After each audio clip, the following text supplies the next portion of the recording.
So moving on to one of the most popular vanilla structures in Minecraft, the Desert Temple. And first things first, I basically quadrupled the size of it because I wanted to create a truly epic spectacle in our desert.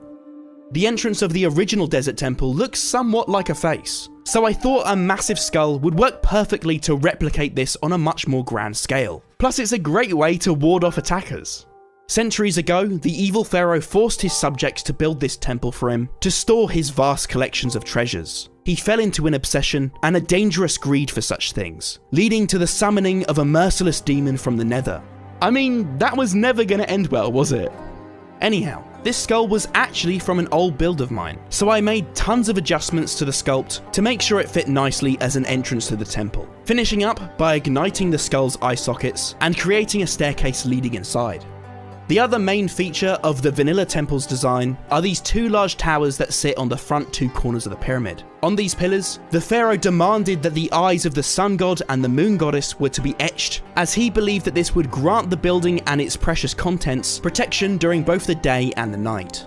On the second level of the tower, I built a statue loosely based on an ancient Egyptian Medjay. The Medjay were an elite force used to protect valuable areas, so they're a perfect addition to our paranoid pharaoh's temple.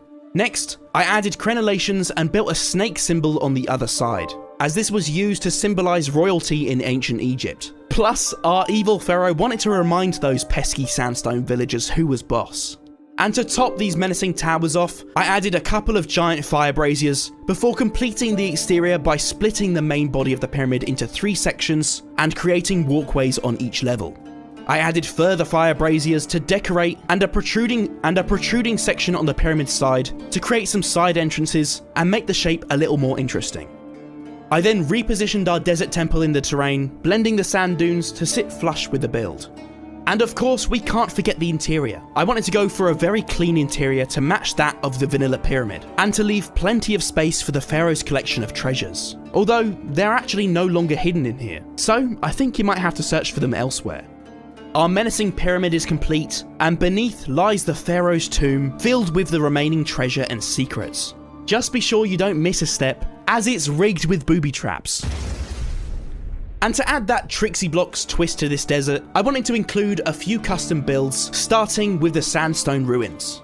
The desert people who once lived here grew tired of the evil pharaoh's cruelty, so they sought the help of the jungle to overthrow him. The pharaoh grew wise to this plot, and in his anger, he summoned a wither to wreak havoc on the people. But the wither turned on the pharaoh, after destroying the ancient village and leaving it in ruins, as you can see. Many of the people fled to other regions before returning to their homeland years later to start again, gradually establishing themselves in the nearby village. These ruins are a reminder of the destruction caused by the last known person to summon a wither. Perhaps until one day an epic Minecrafter like you will take on the challenge. These ruins are great fun to explore, and you may just find some old hidden treasure and story within.